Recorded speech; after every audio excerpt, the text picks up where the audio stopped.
Y bienvenidos aquí una noche más a Twitch, al canal de Mar de Curiosidad, donde vamos a estar viendo básicamente otro tema más para la preparación de las oposiciones de secundaria para la especialidad de tecnología. ¿De acuerdo? Así que bueno, saludos hoy a Víctor Carrera, que lo tenemos prácticamente como único alumno puntual. Y nada, hoy vamos a hacer el temario número 51, como andaba diciendo. Perdonadme. Y hoy toca instalaciones de agua, elementos, componentes y funcionamiento, circuitos característicos de utilización y de depuración. ¿De acuerdo? Es un tema así completito, así que le vamos a pegar una vuelta rápida, ¿de acuerdo? Es un tema además interesante. Y bueno, vamos a ver. ¿De qué estamos hablando? ¿De acuerdo? Pues como hemos visto en otros temas similares, lo primero que vamos a ver es en instalaciones de agua de calefacción, elementos, componentes y funcionamiento será los reglamentos y normativas. Un poquito para entender por dónde va el tema y qué cosas se han ido haciendo. Hablaremos del abastecimiento de agua, de conductores o tuberías, válvulas, llaves de paso, acometida, llave de corte general, el filtro de la instalación general, armario o arqueta del contador general, ascendentes o montantes, protección contra retornos y contadores. Vale, después hablaremos de las instalaciones de agua, circuitos característicos, que hablaremos de la simbología, esquema general de una instalación, grupos de presión y circuito de desagüe o evacuación. Bueno, va a ser bastante completito, ya lo veis. Pensad que estamos hablando sobre todo a nivel básicamente de una instalación que podríamos encontrar en una casa. Así que bueno, todo ese va a ser el nivel al que estaremos trabajando. Muy bien. Vale, vamos a ver la introducción. Dice, el agua es indispensable para la vida, como muchos sabréis. Y este no tiene circuitos de reutilización. Bueno, eso lo vimos, o lo veremos, mejor dicho, en el tema 52, que haremos ayer. Esto es una historia, pero bueno. Dice, su calidad está íntimamente relacionada con el nivel de vida y sanitario de un país. Un país que no tenga agua sanitaria, que no tenga agua corriente para sus ciudadanos, es un país que tiene muchos problemas de salubridad. El agua es súper importante. El acceso al agua es uno de esos indicadores de riqueza que tan importantes son. Es muy importante porque todo el mundo necesita agua para una gran cantidad de cosas en su vida diaria, pero las empresas también necesitan agua. Dice, la gestión del agua presenta gran complejidad, por lo que normalmente intervienen diversos agentes, como los municipios, empresas abastecedoras, laboratorios de control y las administraciones sanitarias.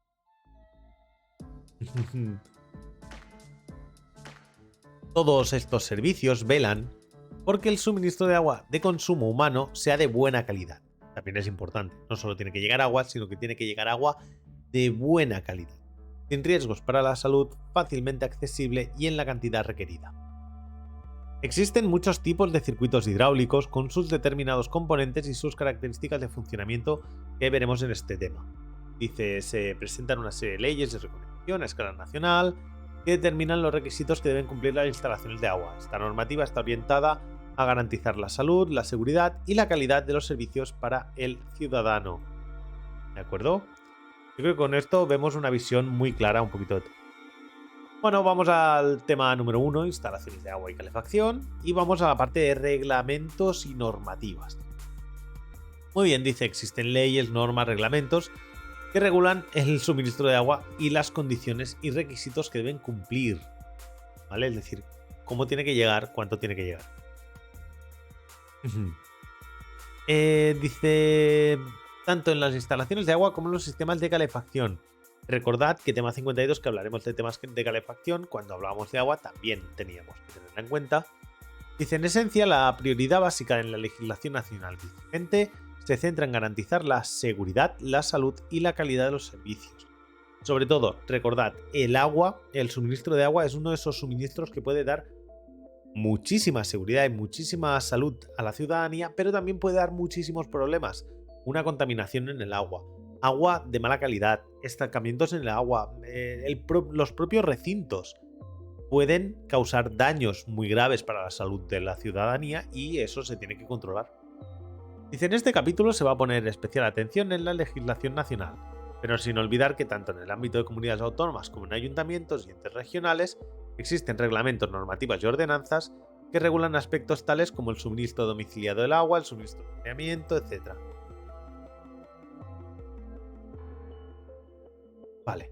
Dice el Real Decreto 140-2003. Recordad que los otros Reales Decretos que hemos andado viendo eran del 97, también del 2003 y después del 2007.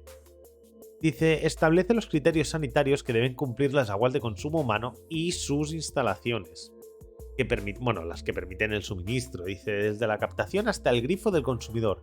Y el control garantizado de su salubridad, calidad, limpieza con el fin de proteger la salud de las personas. No se busca que el agua tenga un sabor exquisito, como veo aquí que comentas. No, lo que se busca es que sea agua segura. Por eso muchas veces le echan cloro hasta niveles prácticamente insanos. Dice, los efectos adversos de cualquier tipo de contaminación de las aguas, que es lo que no queremos. Imaginad que se mezclan con aguas fecales, o que hay exceso de algún tipo de mineral que sea contaminante, o falta de algún mineral también que puede causar ciertos daños. O, por ejemplo, exceso de cloros, o falta de cloros y vida en esas aguas. Hay que tenerlo todo muy bien atado. Dice, este Real Decreto es consecuencia de la Ley 14.986 General de Sanidad, que establece la obligación de las administraciones públicas sanitarias de orientar sus actuaciones prioritariamente a la promoción de la salud y prevención de enfermedades. Como todo el mundo bebe agua y lo hace de forma asidua, si protegemos la calidad del agua podemos evitar una gran cantidad de enfermedades. Además, por ejemplo, golpes de calor o en épocas de frío. Normalmente se recomienda la bebida constante de agua. Dice, a esta Ley General de Sanidad se han ido sumando directivas comunitarias. Asimismo, para la elaboración del Real Decreto fueron oídos los sectores afectados y las comunidades autónomas. Dice, además de garantizar la calidad del agua y regular las decisiones sobre el control de la calidad del agua, me he perdido, perdonadme. Se establecen los derechos para que los consumidores puedan recibir información suficiente y oportuna de la calidad del agua que consumen. Dice, las situaciones... perdonadme. Disculpad. Me acabo de dar cuenta de esto. Dice... Vale, dice, las situaciones de excepción, medidas correctoras y preventivas, así como todos aquellos aspectos que afecten al abastecimiento y que puedan implicar un riesgo para la salud de la población. ¿De acuerdo? Dice el Código Técnico de la Edificación, ¿vale? El CTE. Recordemos que antes vimos el RITE, ¿de acuerdo? Que también hablaba de esto. Dice, es el conjunto principal de normativas que regulan la construcción de edificios en España. ¿Vale? Esto fue modificado ya en 2006. ¿De acuerdo? 2006 es una de estas últimas normas que afectaban a este tipo de asuntos. Y dice, el citado CTE, que habla del Código Técnico de la Edificación, incluye una serie de documentos básicos, en la que se encuentra el documento básico de salubridad. Documento básico de salubridad, ¿vale? Dice, las secciones de este documento se corresponden con las exigencias básicas HS1 a HS5. Supongo que, aunque sea una H, se referirá por algún motivo a agua sanitaria o algo así. Esto ya lo miraré. Dice, la correcta aplicación del conjunto del documento básico supone que se satisface el requisito básico de higiene, salud y protección del medio ambiente. Vale. Bueno, tenemos diversas normas, ¿vale? Que la HS1 es la protección frente a la humedad, la HS2 es la recogida y evacuación de residuos, la HS3 es la calidad del aire interior, la HS4 es suministro del agua y la HS5 es la evacuación de las aguas. Todo esto se tiene que cumplir cuando construimos un edificio. Bueno, si hablamos del abastecimiento de aguas, hay un Real Decreto, que es el 140-2003, que hemos visto antes, que me habla de cómo se ha de realizar el suministro. Y entonces vamos a ver qué nos dicen sobre el agua de consumo humano, ¿vale? Que responde a estas acepciones. Dice, será agua de consumo humano todas aquellas aguas, ya sea en su estado original, ya sea después del tratamiento, utilizadas para beber, cocinar, preparar alimentos, higiene personal y para otros usos domésticos. Es decir, el agua de fregar también. sea cual fuere su origen, independientemente de que se suministren al consumidor a través de red de distribución pública o privadas, de cisternas, de depósitos públicos o de depósitos públicos o privados. Dice, todas aquellas aguas utilizadas en la industria alimenticia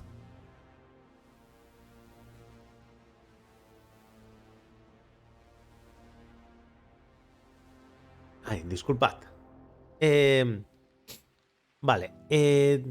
A la industria alimenticia para fines de fabricación, tratamiento, conservación o comercialización de productos o sustancias destinadas al consumo humano. Es decir, toda aquella agua que se use para un proceso de algo que luego se use en consumo humano, también. Así como las utilizadas en la limpieza de las superficies, objetos y materiales que puedan estar en contacto con los alimentos. Es decir, lo que me limpia la encimera también tiene que ser agua de consumo humano. Dice, por último, dice todas aquellas aguas suministradas para consumo humano como parte de una actividad comercial o pública. Pero si yo suministro agua en un concierto, ¿vale? Dice, con independencia del volumen medio diario del agua suministrado. Una botella, también. Una botellita, también. Un galón, también. Un camión entero, también. Un barco entero, también. Dice, siguiendo con las definiciones recogidas por el Real Decreto, una instalación interior es el conjunto de tuberías, depósitos, conexiones y aparatos instalados tras la acometida y la llave de paso correspondiente que enlaza con la red de distribución. Es decir, yo tengo la llave de paso, que es la que me conecta mi instalación con la conexión exterior, la acometida. ¿Hay muchos barcos de agua? Sí, hay barcos que llevan agua y además se dedican a llevar agua, sobre todo a islas. Hubo una situación bastante trágica, que ocurrió cuando hubo sequía en las Islas Baleares y, bueno, usaron petroleros como barcos para llevar agua. Fue un desastre. Fue un desastre. El agua olía a petróleo, olía a diésel. Era potable, pero olía fatal y tuvieron que volverse con el agua. Un montón de dinero. ¿No sería mejorcito una desalinizadora? Si la tienes, sí. Si la tienes es fantástico. Si no la tienes, tienes dos problemas. Dice, el desarrollo de este tema se va a centrar principalmente en los elementos componentes relacionados con las instalaciones interiores, lo cual no impide hacer referencias, si se considera oportuno, a otros elementos relacionados con las instalaciones de abastecimiento. Generalmente existen empresas dedicadas al abastecimiento de agua a viviendas, ¿vale? Esas empresas suministradoras, es posible que existan barcos que tengan una planta de desalinización, es posible. No lo descarto, pero claro, esos barcos los tienes que poner en algún sitio. Claro, un barco fuera del puerto es un problema y desalinizar dentro del puerto es otro problema, es complicado. Es un problema complejo, no es fácil. Pero seguramente haya alguna empresa que tenga un barco desalinizador, que se ponga en algún sitio y desalinice. Muy bien. Estas empresas suministradoras, además de cumplir los requisitos exigidos a través del Real Decreto, también tienen que seguir las normas y directrices que marcan las correspondientes comunidades autónomas. Es decir, la del gobierno más la de la comunidad autónoma. ¿De acuerdo?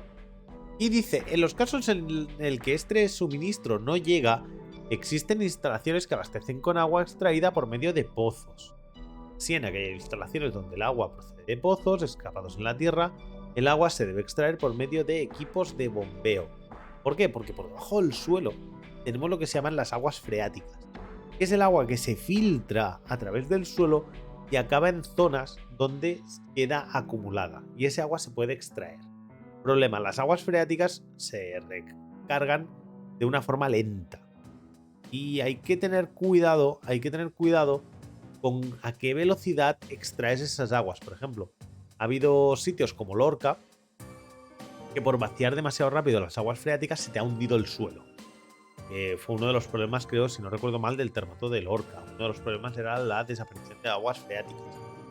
Dice, como el nivel de agua a aspirar suele ser inferior al nivel de eje de las bombas, los aparatos se conectan en aspiración. En cualquier caso, se deben cumplir pues, con las condiciones que se marquen. Y bueno, vamos a ver un poquito cómo va esto. Dice, mira, un barco desalinizador del 2012. Qué bueno, qué interesante. Ya, pues sí. Me lo guardo para después. ¿Vale? Dice, bueno, Un elemento imprescindible en cualquier instalación de agua son las tuberías por las que circula y se distribuye el agua. Dice, existen tuberías de distintos materiales, tales como tuberías de acero, de hierro galvanizado, de cobre, de plomo, de plástico, de fibrocemento, etc. Recordad, fibrocemento era uno de esos cementos que se podían rigidizar bajo el agua incluso. ¿Recordad fibrocemento? Dice, el plomo ha sido durante muchos años el material más utilizado para las tuberías, ya que el plomo era muy contaminante, debido a su gran maleabilidad, su bajo punto de fusión, que permite hacer cómodas soldaduras en el propio lugar y su fácil manejo. De hecho, en numerosos lugares se sigue usando. O se ha estado usando hasta no hace mucho plomo. Y a los fontaneros se les llamaba plomeros, todo el plomo. Sin embargo, debido a la alta toxicidad del plomo, su uso en tuberías en la actualidad está desaconsejado.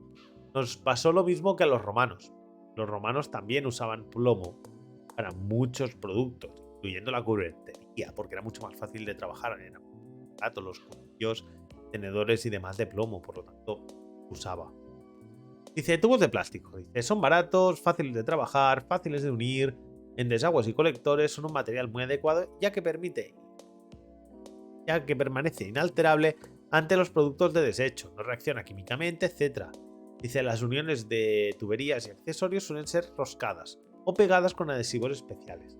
Son fáciles, bonitos, baratos, lo tienen todo. Dice, lo malo de envenenarse con metales es que no se depura con el tiempo. Exacto, todo el metal que absorbas ahí se queda, no lo vas a perder. Es el gran problema que tienen los metales. Dice, los tubos de acero no tienen protección, motivo por el cual se oxidan ligeramente al entrar en contacto con el agua y con el aire. Por ello ya no se utilizan tampoco en conducción de agua potable. ¿Por qué? Porque al cabo del poco tiempo tienes la tubería completamente oxidada y se cierra por el óxido. Dice, sí se utilizan, sin embargo, tuberías de acero galvanizado, que cuando tiene una ligera capa de zinc que sí que les protege. ¿Vale? Dice, aunque el precio es mayor, las uniones entre tuberías suelen ser roscadas, tuberías de fibrocemento, pues para diámetros y longitudes muy grandes, donde ya el plástico no lo podemos usar básicamente. Y bueno, son para canalizaciones que van hacia estaciones de tratamiento de agua potable y demás. Y por último tendríamos tuberías de cobre, dice, que son las más utilizadas hoy en día porque presentan diversas ventajas. Además son fáciles de moldear y demás. El cobre no contamina el agua, así que es un muy buen material. Vale, muy bien. Ahora vamos a ver las válvulas y las llaves de paso, ¿de acuerdo? Dice, las válvulas son un elemento fundamental en todo circuito de agua. Dice, las más utilizadas son las de compuerta y las de retención. Puerta y retención. Sirven para abrir o cerrar el paso del agua. Dice, las válvulas pues las hay de pequeñas dimensiones hasta un diámetro de 1,5 pulgadas.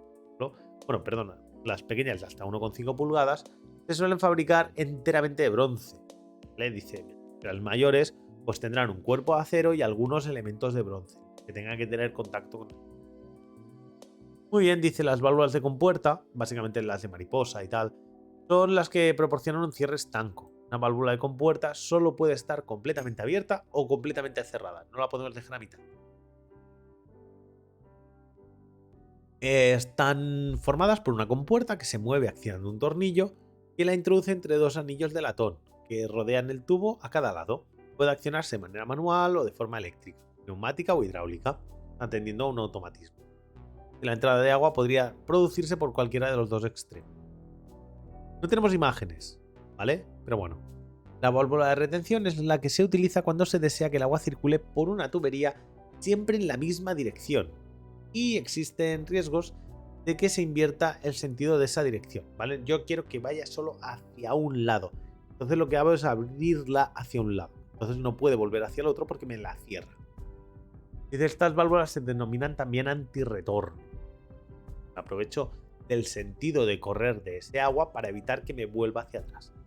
Existen válvulas de retención de cierre vertical, de disco oscilante, de ángulo y demás. En general, una válvula de retención es la que permite la circulación de agua en una dirección venciendo la fuerza mecánica de un muelle, una bisagra, etc. Un disco o una membrana. Bueno, yo creo que queda bastante claro. Se emplean a menudo el término de llave para una válvula, ¿vale? Que permite interrumpir. Hablamos de llave como si fuera la llave de una casa. El flujo también se usa de la llave eléctrica, la llave de paso, la llave de paso eléctrico también se llama llave y no son llaves. Dice, la llave de paso es la válvula que sirve para enlazar dos tuberías. Dice, la llave de corte individual se encuentra al final de una tubería y normalmente es un punto de consumo. Por ejemplo, la llave de corte individual sería el grifo de mi cocina. Y la llave de paso sería la llave que está a la entrada antes de la acometida de mi casa. Venga, vamos a hablar de la acometida. Dice, la acometida es el conjunto de tuberías y otros elementos que enlaza la instalación general, por donde va el agua sanitaria, de mi inmueble con la conducción exterior del suministro. Dice, el documento básico de salubridad, este que hemos visto antes, establece que la acometida debe disponer como mínimo de estos elementos: una llave de toma o un collarín de toma en carga sobre la tubería de distribución de la red exterior de suministro que abra el paso a la acometida, un tubo de acometida que enlace la llave de toma con la llave de corte general, una llave de corte exterior en la propiedad, es decir, el agua me lo pueden cortar desde fuera. Dice, en caso de la acometida se realice de una captación privada o en zonas rurales en las que no exista una red general de suministro de agua, los equipos a instalar, además de la captación propiamente dicha, obviamente, han de ser los siguientes: una válvula de pie, una bomba para el trasiego del agua y válvulas de registro y en general de corte. Es decir, tengo que poder cortar esa entrada o salida de agua, es importante. Luego tenemos la llave de corte general.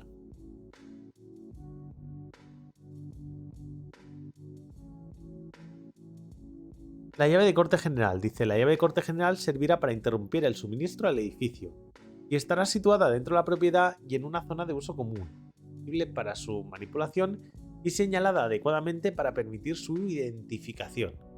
Si se dispone de un armario o arqueta del contador general, debe alojarse en su interior. ¿Vale? El armario dentro. Una llave para dominarlos a todos. Esa es la llave general de paso. Dice, filtro en la instalación general. Tendremos que tener un filtro. El filtro de la instalación general debe retener los residuos de agua que puedan dar lugar a las corrosiones en las canalizaciones metálicas y a la entrada de ciertos productos. Se instalará a continuación de la llave de corte general, justo después. Ese filtro de vez en cuando hay que limpiarlo. Alguna vez hay que abrirlo y limpiarlo, por favor. Si se dispone de un armario o arqueta del contador general, debe alojarse también en su interior. El filtro debe ser de tipo Y, con un umbral de filtrado entre 25 y 50 nanómetros, con malla de acero inoxidable y baño de plata para evitar la formación de bacterias, y ha de ser autolimpiable. Aún así, de vez en cuando, por favor, abrirlo. Dice, la situación del filtro debe ser tal que permita realizar adecuadamente las operaciones de limpieza y mantenimiento sin necesidad de cortar el suministro. Eso es importante. Yo tengo que poder limpiar mi filtro sin cortar todo el suministro. Venga, dice, armario o arqueta del contador general.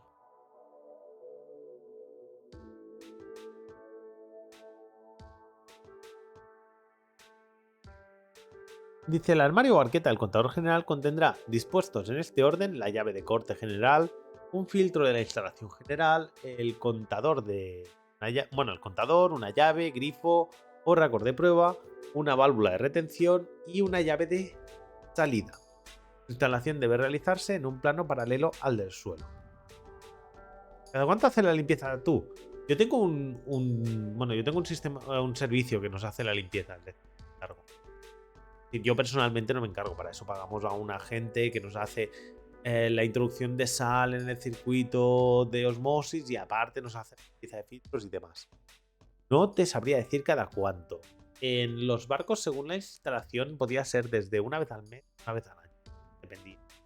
Era un consumo grande. Lo que pasa es que como había tanta circulación de agua, casi no había detención y tal, estaba bastante limpio. Pero bueno. ¿Ascendentes o montantes? Dices, bueno, espérate, el armario, ¿no? El armario o arqueta del contador general contendrá, pues, dispuestos en este orden, la llave de corte general, el filtro, el contador, una llave de grifo o récord de prueba, una válvula de retención, una llave de salida. Y esto ya lo había leído antes y nos vamos a los ascendentes o montantes. Dice, se denominan así las tuberías verticales que enlazan el distribuidor principal con las instalaciones interiores particulares o derivaciones colectivas.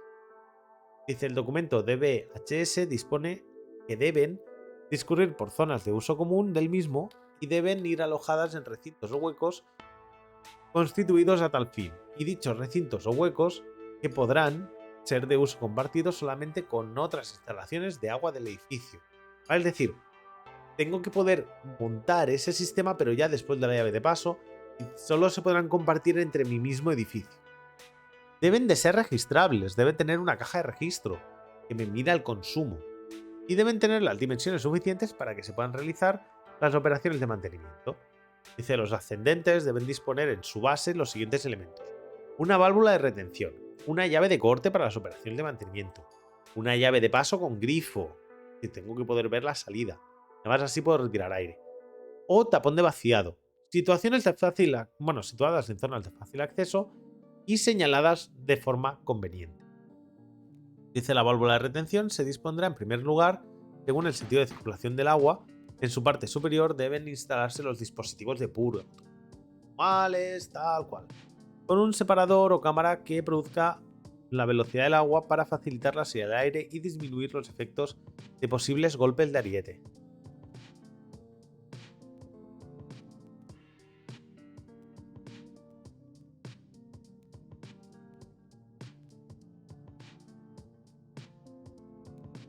Dice, protección contra retornos.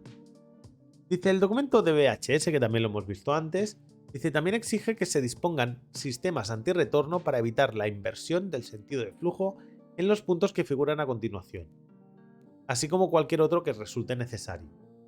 Dice, después de los contadores, en la base de los ascendentes, antes del equipo de tratamiento de agua, en los tubos de alimentación no destinados a usos domésticos y antes de los aparatos de refrigeración o climatización. ¿Por qué? Porque si no, toda ese agua que esté llevando a esos puntos me puede tirar para abajo. Puede volver por la instalación para abajo. ¿Vale? Y según cómo, me puede montar un buen problema. Luego el tema de los contadores. Por ello dice, con el fin de medir los consumos de cada abonado, así como explorar posibles pérdidas, pensad que las pérdidas pueden llegar incluso en las instalaciones urbanas hasta cerca del 50% del agua suministrada en red. Es decir, yo suministro 2 toneladas horas de agua y estoy perdiendo 1 tonelada por las calles. Sí, exagerando un poco, pero hay una gran cantidad de pérdidas de agua. Sí, 50% en pérdidas. Dice, existen principalmente 2 tipos de contadores. Es una burrada, es una animalada.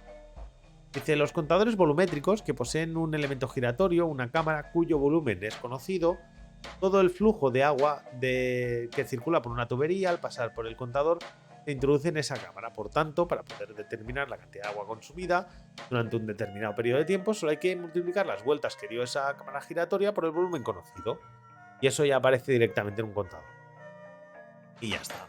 Dice, los contadores de velocidad también miden la velocidad de paso, y como yo sé el diámetro, que es constante, y sé la velocidad de paso, pues básicamente me permiten saber también cuántas vueltas ha dado y por lo tanto cuánto caudal ha pasado. ¿De acuerdo? Dice, las normativas legales determinan que los contadores o aparatos de medición que se instalen para medir o controlar consumos de agua de cada abonado serán propiedad de las entidades suministradoras. Por lo tanto, tú no puedes tocarlo porque no es tuyo, es de la empresa que lo ha puesto. En resumen, las entidades suministradoras están obligadas en relación con los contadores de agua a no cobrar cantidad alguna por el alquiler del contador, porque no es tuyo. Tú no estás alquilando el contador, es suyo, no es tuyo. Eso le deberías tú cobrar por tenerlo en tu casa, pero bueno. De verificar y precintar los contadores instalados a través de laboratorios oficiales o autorizados. Tú no puedes abrir ni tocar eso. Ellos lo tienen que sellar y ellos te deberían poder cobrar por cualquier manipulación de ese contador. Tú no tienes derecho a tocarlo. Vaya, les llamas y te lo arreglen ellos. Dice, mantener y reponer la instalación con cargo a los gastos de explotación del servicio. Que se tiene que cobrar en los gastos de explotación, a ti no te tienen que decir nada. Venga, vamos a ver un poquito algunos símbolos, ¿de acuerdo? Dice, vamos a ver las instalaciones de agua, circuitos característicos. Un poquito la simbología. Dice, las figuras 1 y 2 reproducen la simbología incluida a modo apéndice en documento básico de salubridad. Pues mira, por ejemplo, este símbolo, este cuadrado, que parece un filtro, tiene un aljibe de reserva. Este tipo de interruptor pasa-no pasa, dice un alternador de funcionamiento de bombas. Este triangulito dentro de un círculo, este es muy típico, es una bomba. Más, hacia donde marca el triángulo es la dirección de avance del líquido que bombea. Un codo con vuelta hacia arriba.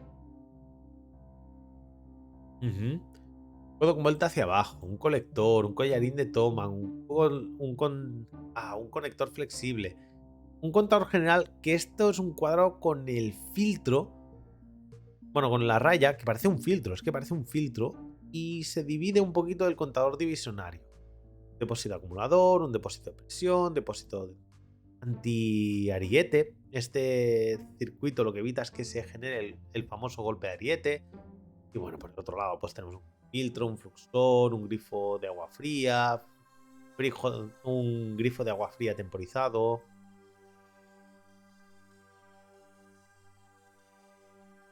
Vale, muy bien. Y entonces por aquí tenemos más y más y más elementos. Un poquito para que vayáis viendo. Eso sí, hay una gran cantidad de elementos y una gran cantidad de símbolos para cada uno de los elementos que nos podemos encontrar en una instalación. Eso sí, ventajas. Siempre que veamos un esquema, veremos que al lado hay una leyenda con los símbolos incluidos. Por lo tanto, tampoco os asustéis mucho si no os acordáis de la mitad de los símbolos. Luego, sí que es verdad que hay algunos muy clásicos, como el manómetro, por ejemplo, la bomba que hemos visto antes, las válvulas, servoválvulas, vías, etc. Y bueno, vamos a ver un poquito un esquema general de una instalación. Dice, la instalación de suministro de agua desarrollada en el proyecto de un edificio debe estar compuesta de una cometida, lo hemos visto antes, una instalación general y en función de si la contabilización es única o múltiple, de derivaciones colectivas o instalaciones particulares, ¿vale? Dependiendo si es un edificio con varios pisos, con varias casas, etc. Ahora en figura 3 veremos una instalación con contador general único, ¿vale? Esta sería una instalación con un contador general único. Tenemos aquí la arqueta de contador, con su filtro y demás, con una válvula de esta de un aireador, perdón. Luego tenemos un grupo de presión que nos eleva la presión del agua. Y esto nos eleva a un sistema donde tenemos, por ejemplo, un par de válvulas para una válvula antirretorno, otro sistema de arquetas y demás. Después tenemos las derivaciones colectivas. ¿Vale? Dice, en la figura del 4 nos muestra una red con contadores aislados compuesta por la cometida y la instalación en general contiene contadores aislados.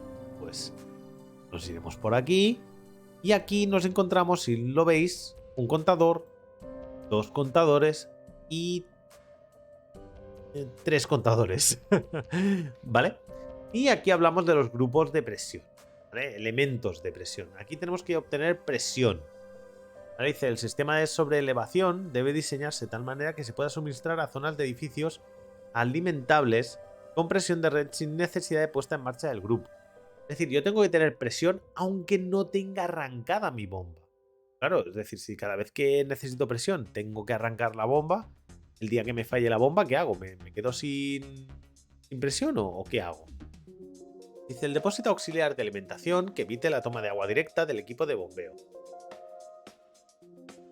Un equipo de bombeo que sí que me eleve la presión a la presión que yo quiero, ¿vale? Compuesto al menos por dos bombas iguales, prestaciones y funcionamiento alterno. ¿Qué significa funcionamiento alterno? Que cuando esta funciona, esta no funciona. Una está en operativa, la otra está en stand-by. Si la operativa no funciona, se arranca la de stand-by. Eso es importante. Depósitos de presión con membrana conectados a los depósitos suficientes de valoración de los parámetros de presión de la instalación para su puesta en marcha y parada automáticas. Y bueno, esto sería un poquito la instalación. Y entonces yo obtendría presión aquí. Y este es el que me alimenta la red de distribución. ¿Vale? También puedo recibir líquido directamente de la red de la red original. Y con este sistema de bombas yo tengo la presión donde yo quiera. Aquí tengo los manómetros. Yo tengo los arreglos. Por lo que estoy viendo, esta casi sería una de emergencia. Casi parecería una de emergencia. Las típicas operativas, stand-by y emergencias.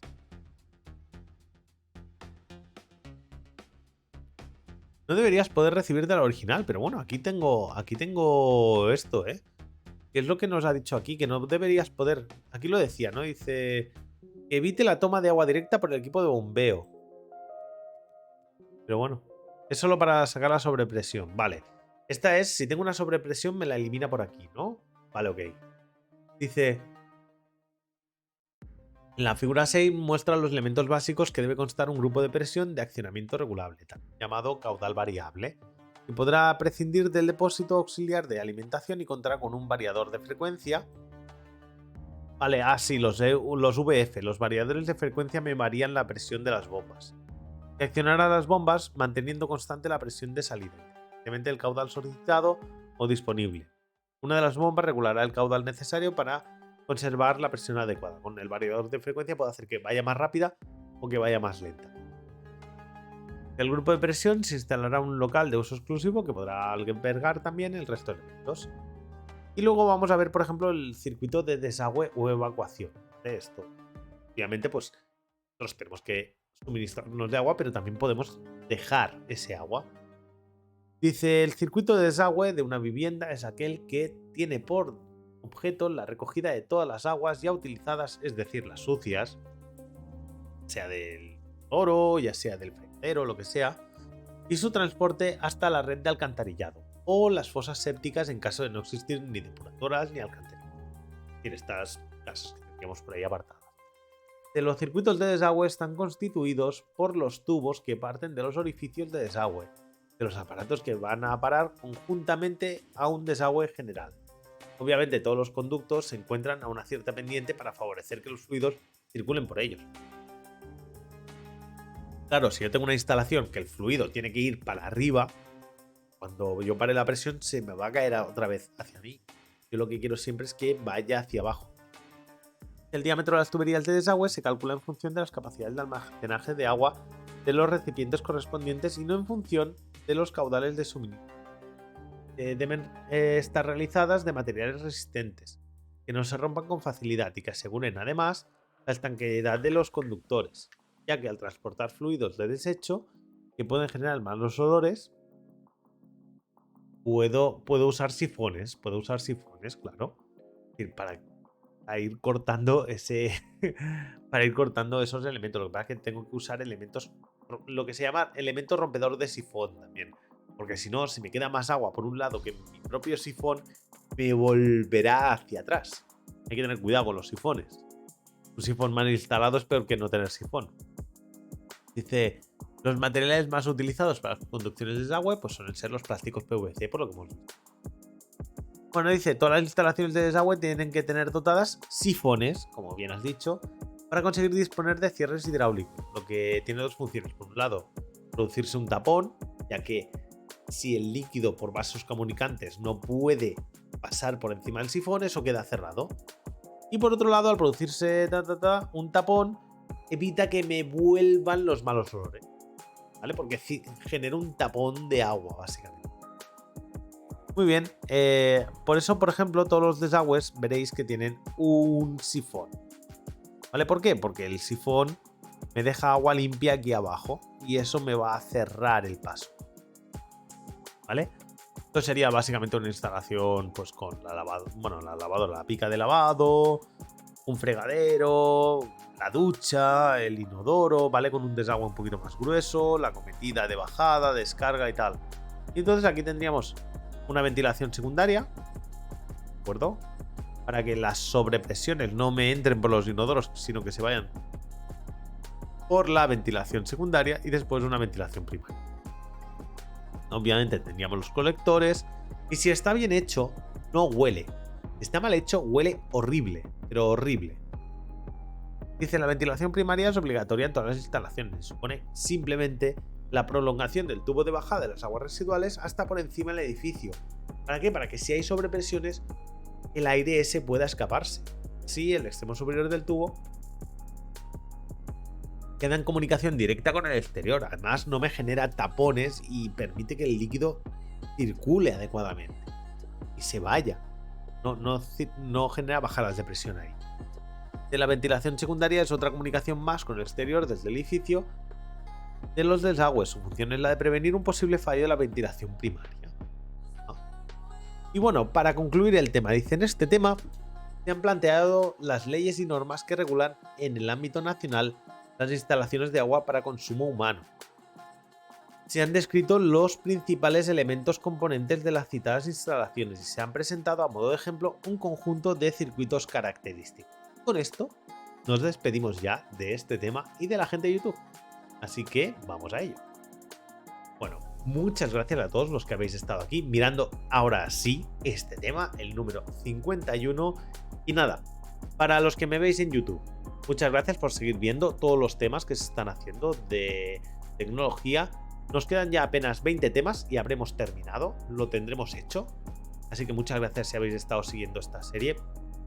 Para los que estáis en Twitch, nos seguiremos viendo de lunes a jueves a partir de las 10:30 a más o menos las 12. Así que nada, si os ha gustado este vídeo, por favor, dale like, suscribiros al canal y nos vemos en este canal en un próximo vídeo de Mar de Curiosidad.